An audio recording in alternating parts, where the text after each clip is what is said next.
Bonjour chers amis et membres de l'Église baptiste centrale de la Rive-Sud à Saint-Hubert, encore une fois, un autre mercredi pour continuer notre étude sur le sujet des anges. On va reprendre l'étude où on l'avait laissé la dernière fois. Et bien sûr, il ne faut pas oublier que dans cette série-là, on a vu trois hommes qui sont apparus à Abraham lorsqu'il était près de sa tente à la chaleur du jour.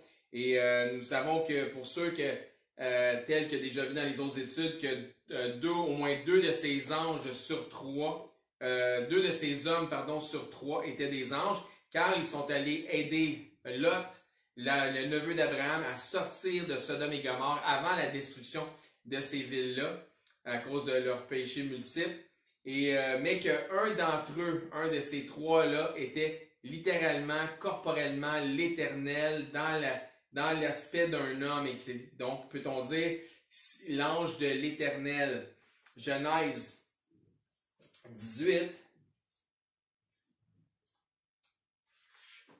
Genèse 18, le verset 1 et 2. Ça nous dit là. L'Éternel lui apparut parmi les chaînes de Mamré, comme il était assis à l'entrée de sa tente pendant la chaleur du jour. Il leva les yeux et regarda, et voici trois hommes étaient debout près de lui. Quand il les vit, donc trois hommes, quand il les vit, il courut au-devant d'eux depuis l'entrée de sa tente et se prosterna en terre. Et il leur dit, Seigneur, si j'ai trouvé grâce à tes yeux, ne passe pas outre, etc., etc.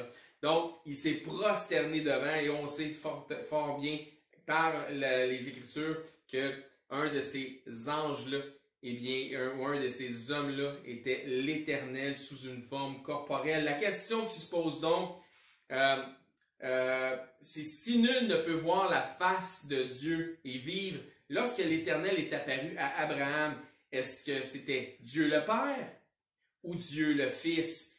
Parce que Jésus étant le Fils, donc Jésus la partie Fils de la déité et de toute éternité, car au commencement, donc commencement veut dire Genèse, était la parole, et la parole était avec Dieu, et la parole était Dieu. On va voir ça dans Jean 1. Donc Jean 1, premier chapitre, premier verset du livre de l'Évangile selon Saint Jean. Au commencement était la parole, et la parole était avec Dieu, et la parole était Dieu. Elle était au commencement avec Dieu. Toutes choses ont été faites par elle, et rien de ce qui n'a été fait sans elle. Donc, il n'y a pas d'erreur à faire. Jésus-Christ est le créateur de toutes choses. Toutes choses ont été faites par elle, et rien de ce qui n'a été fait n'était fait sans elle. Ensuite, si on saute, donc on a vu qu'au commencement était la parole, et la parole était avec Dieu, et la parole était Dieu. Mais qui est cette parole qui est Dieu, en fait, si on saute au verset 14? Et la parole, la même parole qui était Dieu, a été faite chair. De qui on parle-t-on ici? On parle nécessairement de Jésus-Christ. Elle a habité parmi nous, pleine de grâce et de vérité, et nous avons contemplé sa gloire, une gloire comme la gloire du Fils unique venu du Père. N'oubliez pas, si vous vous souvenez de la dernière étude, ça disait que Dieu a dit à Moïse, nul ne peut voir ma face et vivre. Il dit, je vais te montrer ma gloire, mais je vais mettre ma main, je vais te cacher dans le rocher. Mais pour ce qui est de Jésus-Christ, on a vu sa face. Donc, certains ont vu son visage, certains ont vu sa gloire, ils ont contemplé sa gloire. Ça dit ici, et la parole a été faite chair et elle a été parmi nous, pleine de grâce et de vérité. Et nous avons contemplé sa gloire, une gloire comme la gloire du Fils unique venu du Père. Donc, on vient de voir aussi dans l'étude passée que Balaam s'est prosterné pour adorer devant l'ange de l'Éternel, mais contrairement à Jean, qui lui est dans l'Apocalypse, lorsqu'il a voulu se prosterner devant l'ange dans l'Apocalypse, l'ange le reprit, il a dit ne fais pas ça, mais contrairement à cela, lorsque Balaam s'est prosterné face contre terre devant l'ange de l'Éternel, l'ange ne l'a pas repris du tout. Donc cet ange-là était digne de louange, digne d'adoration, tandis que l'ange dans l'Apocalypse ne l'était pas. Nous avons aussi vu dans la première partie de cette étude que nous ne devons pas offrir de culte aux anges. En fait, c'était le point de départ de toute l'étude dans la première partie. Et on va voir ça dans Colossiens 2, 18.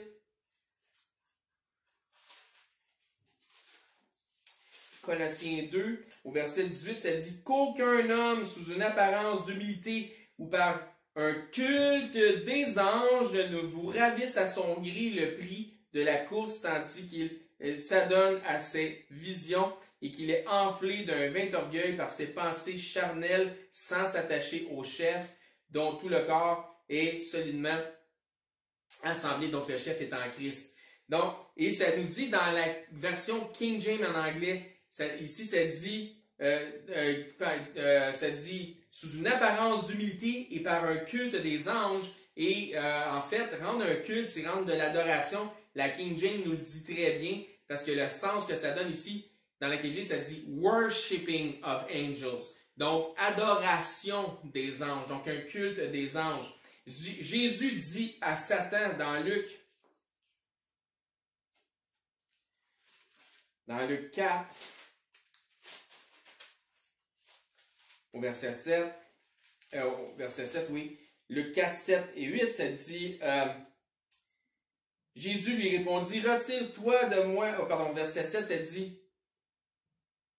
si donc tu veux te prosterner devant moi, donc c'est Satan qui dit ça à Jésus, si donc tu veux te prosterner devant moi, il sera tout à toi. Jésus lui répondit, retire-toi de moi, Satan, car il est écrit, tu adoreras le Seigneur ton Dieu et tu le serviras lui seul. Donc, il n'y a que Dieu qui est digne d'adoration, que Dieu qui est digne de louange. Les anges ne le sont pas. C'est ce qu'on peut voir clairement. Les anges ne sont pas dignes d'adoration, ne sont pas dignes de louange, parce qu'on ne doit adorer que Dieu seul. Dans Apocalypse 5, 13, qu'est-ce qu'on voit là concernant Jésus, l'agneau de Dieu? On voit quelque chose d'intéressant. Et ça clarifie un peu la pensée. Dans Apocalypse 5, au verset 13, ça nous dit « Et toutes les créatures qui sont dans le ciel, sur la terre, sous la terre, sur la mer, et tout ce qui s'y trouve, je les entendis qui disaient à l'agneau, à celui qui est assis sur le trône, et à l'agneau, donc à celui qui est assis sur le trône, Dieu le Père, et à l'agneau, soit la louange, l'honneur, la gloire, la force au siècle des siècles. » Donc, l'agneau est digne de louange, l'agneau est digne d'adoration. Dans Philippiens maintenant, Philippiens 2, qu'est-ce que ça nous dit là? Philippiens 2 au verset 10, ça nous dit, ça nous parle de Jésus, ça nous dit que Dieu l'a souverainement élevé, lui a donné le nom qui est au-dessus de tout nom, afin qu'au nom de Jésus, tout genou fléchisse dans les cieux, sur la terre et sous la terre, tout genou fléchisse. Donc, se mettre sur notre face devant Jésus. Donc, vraiment, Jésus est digne d'adoration. Donc, pourquoi? Parce que Jésus est Dieu. Il est 100% Dieu, la partie fils de la déité. Et comme le Père est digne d'adoration, le Fils l'est tout autant. Donc, les anges de Dieu ne sont pas dignes de louange, mais Jésus, lui, il l'est. Et il est digne de notre adoration. Revoyons Moïse. Donc, comme on avait vu dans la dernière étude, Moïse à Horeb dans Exode, si vous vous souvenez, dans Exode 3, chapitre 3, versets 1 à 5, concernant Moïse à Horeb. Moïse faisant paître le troupeau de Jéthro, son beau-père, prêtre de Madian, il mena le troupeau derrière le désert et vint et à la montagne de Dieu à Horeb. L'ange de l'Éternel lui apparut dans une flamme de feu au milieu d'un buisson. Moïse regarda et voici le buisson était tout en feu et le buisson ne se consumait point. Moïse dit, je veux me détourner pour voir quelle est cette grande vision et pourquoi le buisson ne se consume point. L'Éternel vit qu'il se détournait pour voir et Dieu l'appela du milieu du buisson. Il dit, Moïse, Moïse. Il répondit, me voici. Dieu dit, n'approche pas d'ici, ôte tes souliers de tes pieds, car le lieu sur lequel tu te tiens est une terre sainte. Puis-je suggérer que la terre était sainte parce que Dieu y était présent. Donc, ça dit, ôte tes souliers. Donc, n'oubliez pas, car le lieu où tu te tiens est une terre sainte. Maintenant, dans Exode 23, Exode 23, verset 20, donc verset 20 d'Exode 23. Voici, j'envoie un ange devant toi pour te protéger en chemin et pour te faire arriver au lieu que j'ai préparé, donc vers la terre promise. Et ça dit ici, tiens-toi sur tes gardes en sa présence, écoute sa voix, ne lui résiste point, parce qu'il ne pardonnera pas vos péchés. Et ça dit ensuite, car mon nom est en lui, mais si tu écoutes sa voix, et si tu fais tout ce que je te dirai, je serai l'ennemi de tes ennemis et l'adversaire de tes adversaires. Mon ange marchera devant toi et te conduira chez les Amoréens, les Étiens, les Phérésiens, et les Cananéens, les Éviens, les Jébusiens, et je les exterminerai. Donc, qu'est-ce que ça dit? Si on reprend, verset 20, ça dit, voici, j'envoie un ange devant toi.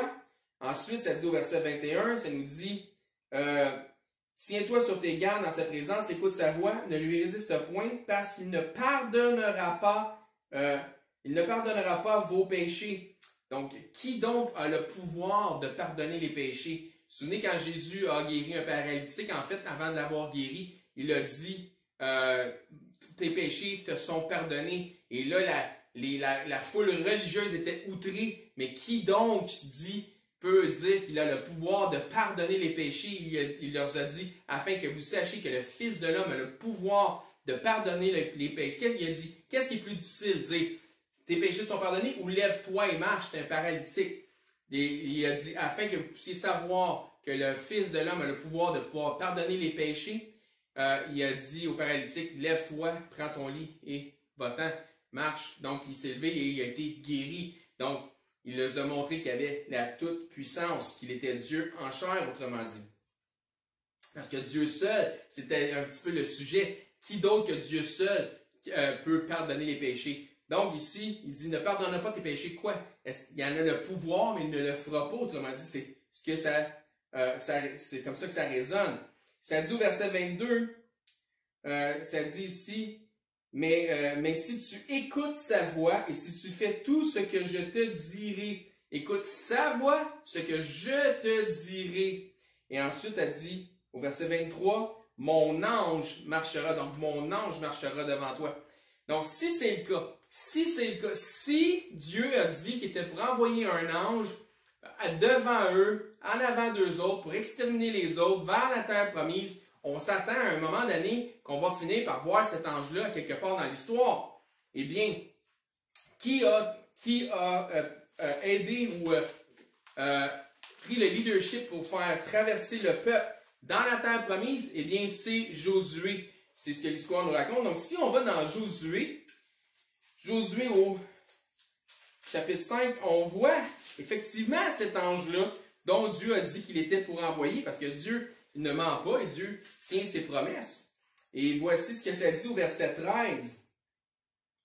Ça dit, comme Josué était près de Jéricho, il leva les yeux et regarda. Voici un homme se tenait debout devant lui, son épée nue à la main.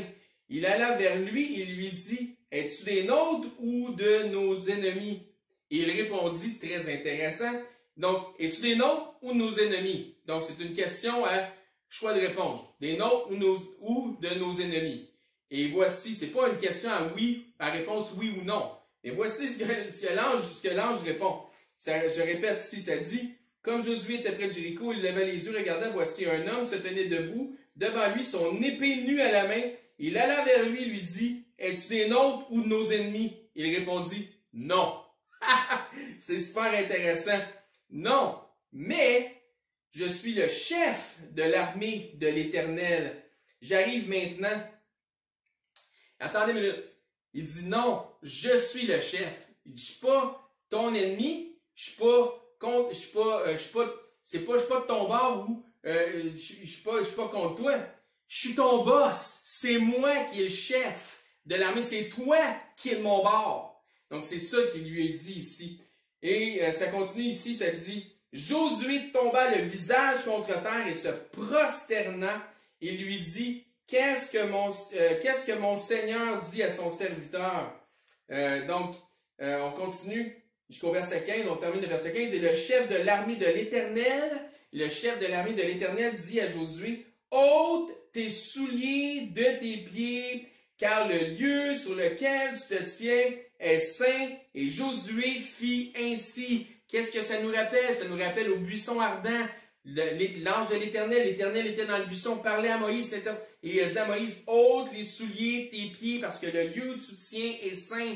Pourquoi? Parce que c'était une terre sainte? Non, parce que sa présence sanctifiait le lieu. Même chose avec Josué, lorsque l'ange lui a apparu, l'ange, le chef de l'armée de l'Éternel lui a apparu, il lui a dit quoi? Il a dit, ôte tes souliers de tes pieds, parce que le lieu où tu te tiens est saint. Et en même temps, on voit que Josué fait l'adoration, en fait, il se prosterne devant cet ange, et cet ange ne le reprend pas, ou en fait, il le reprend, oui, mais il va plus loin, il dit, ôte tes souliers de tes pieds, parce que je sanctifie le lieu. Donc, comme à Horeb, avec la terre sainte. Donc, question, qui était cet ange? Qui était cet ange à l'épée dans sa main? Qui était le chef de l'armée? Éphésiens 1. Donc, il était le chef. Éphésiens 1. Éphésiens 1, 22. Ça nous dit là. Ça nous dit, il a tout mis sous ses pieds. Il l'a donné pour chef suprême de l'Église, qui est son corps, la plénitude de celui qui remplit tout en tous. Dans Colossiens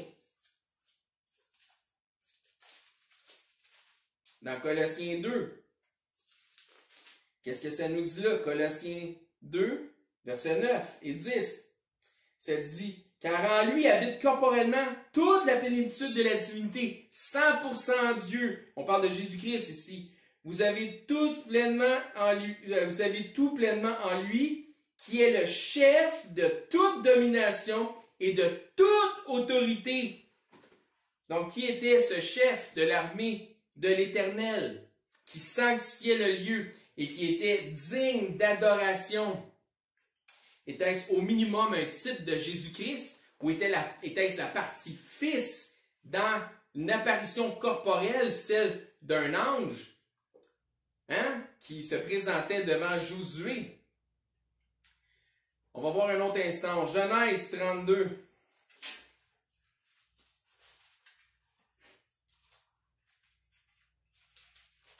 Donc, je vous laisse en tirer votre propre conclusion. Genèse 32, verset 24. Ça nous dit là. Jacob demeura seul, alors un homme lutta avec lui jusqu'au lever de l'aurore, voyant qu'il ne pouvait le vaincre. Cet homme le frappa. Et ça nous dit ensuite, à l'emboîture de la hanche, et l'emboîture de la hanche de Jacob se démit pendant qu'il luttait avec lui. Il dit, laisse-moi aller car l'aurore se lève. Et Jacob répondit, je ne te laisserai point aller que tu ne m'aies béni. Il lui dit, quel est ton nom? Et il répondit, Jacob. Il dit encore, ton nom ne sera plus Jacob. Jacob, ça voulait dire supplanteur. Mais il sera appelé Israël, qui lutte avec Dieu. Car tu as lutté avec Dieu et avec les hommes, et tu as été vainqueur.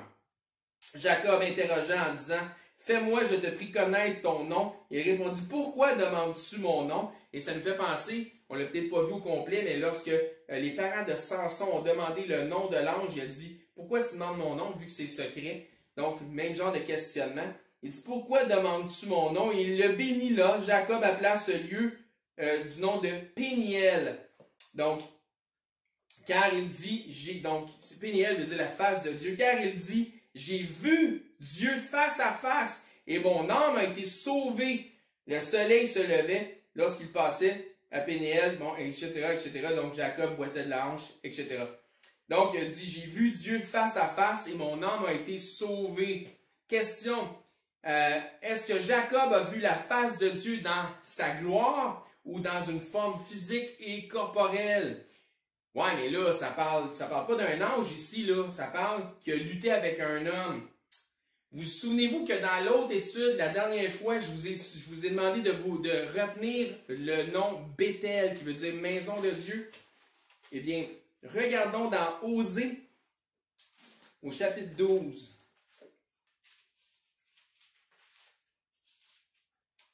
Osée, chapitre 12. Verset 4, ça nous dit là. Dans le sein maternel, Jacob saisit son frère par le talon, donc le supplanteur. Et dans sa vigueur, il lutta avec Dieu. Il lutta avec l'ange. Il fut vainqueur. Il pleura. Il lui adressa des supplications. Jacob l'avait trouvé à Bethel. Et c'est là que Dieu nous a parlé. Donc, il l'a trouvé à Bethel. De qui on parle? On parle de Dieu. On parle de l'ange de l'Éternel, de l'ange de Dieu. Et c'est pourquoi c'était une forme d'ange qui a lutté avec Jacob. Et lorsqu'on voit ici, par exemple, dans le sein maternel, donc, ça dit, il lutta avec Dieu, il lutta avec l'ange, il fut vainqueur.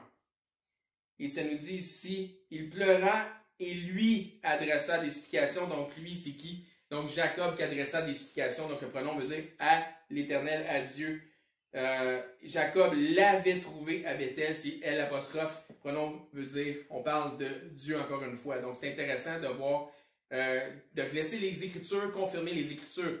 Donc, personne n'a jamais pu voir Dieu, la face de Dieu, le Père et survivre, mais certainement, on voit que plusieurs ont pu voir la face de Dieu, le Fils, dans une forme corporelle et survivre.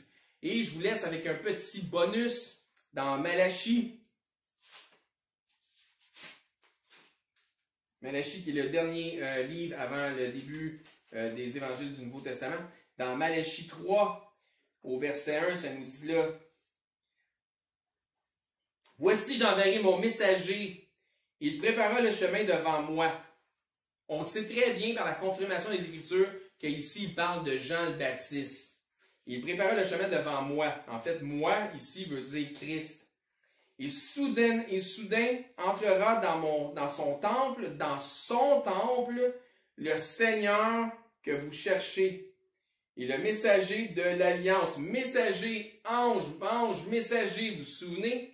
De l'alliance que vous désirez, voici, il vient, dit l'Éternel des armées, il pourra soutenir le jour de sa venue. Donc, ça nous dit ici, le messager de l'alliance, d'autres versions vont dire carrément l'ange de l'alliance. Encore une fois, ange, messager, et ça nous parle de Jésus ici comme étant le messager ou l'ange de l'alliance, qui est la nouvelle alliance, qui est en fait ce qu'on on interprète comme étant le Nouveau Testament, la nouvelle alliance.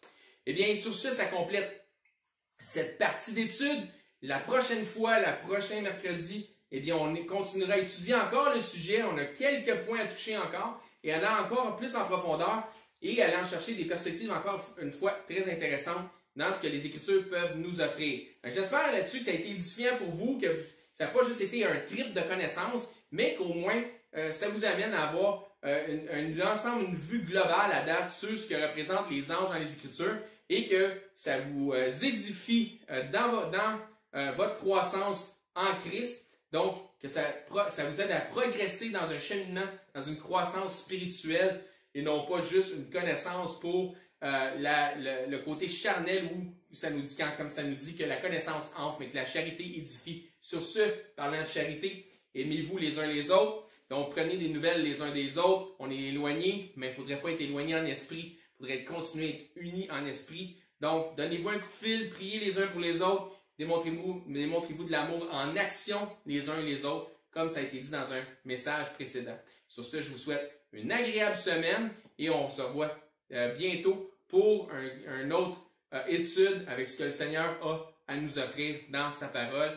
Et je souhaite bien évidemment que le Seigneur vous bénisse abondamment et vous protège dans vos allées et venues. Et sur ce, je vous dis à la prochaine.